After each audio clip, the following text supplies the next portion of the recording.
Ibrahim Traoré recadre sèchement la CEDEAO. Pour plus d'informations après le générique. Bienvenue sur la Ligue planétaire.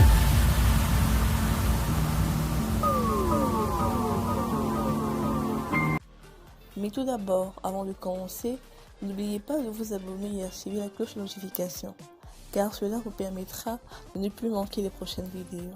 Let's go!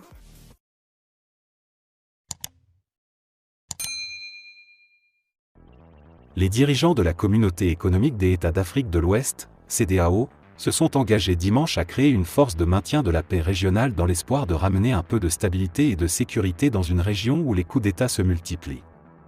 Les dirigeants de la CEDEAO ont par ailleurs demandé au Mali de libérer d'ici la fin du mois les 46 soldats ivoiriens détenus depuis juillet, sous peine de sanctions supplémentaires. Les chefs des États membres de la Communauté économique des États d'Afrique de l'Ouest, CEDEAO, où leurs représentants réunis en sommet ont aussi exigé que la junte au pouvoir au Mali libère avant le 1er janvier 1946 soldats ivoiriens prisonniers depuis juillet, a dit à des journalistes Omar Touray, président de la commission de la CEDEAO.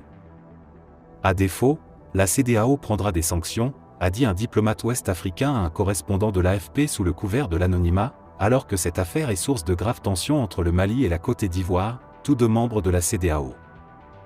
Le président togolais Faure Gnassingbé, qui joue les bons offices dans cette crise, se rendra au Mali pour exiger la libération des soldats, a ajouté le diplomate.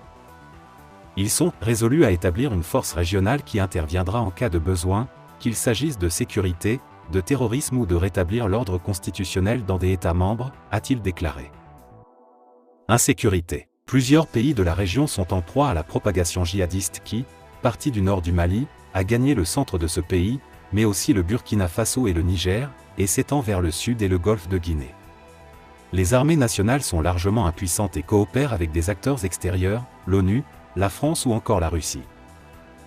L'insécurité est un facteur primordial des coups d'État militaires qui ont secoué la région depuis 2020, au Mali, au Burkina et, pour d'autres raisons, en Guinée. Des responsables militaires de la région se réuniront dans la deuxième moitié de janvier pour discuter des modalités d'établissement de la force régionale, a dit Omar Touray. Quant au Burkina, Omar Touray a exprimé les sérieuses inquiétudes de la CEDEAO devant l'évolution sécuritaire et la crise humanitaire. Il a affirmé la volonté de la CEDEAO de soutenir le Burkina. Le président burkinabé Ibrahim Traoré a traité la CEDEAO d'organisation à la solde de la France car son pays traverse une situation très délicate mais cette CEDEAO est incapable d'apporter un semblant de solution. La CEDEAO, inquiète d'instabilité et de contagion, fait pression depuis des mois pour un retour aussi rapide que possible des civils à la tête de ces pays, dont deux, le Mali et le Burkina, sont gravement ébranlés par la propagation djihadiste. Le Mali et le Burkina ont été le théâtre de deux putschs en l'espace de moins d'un an.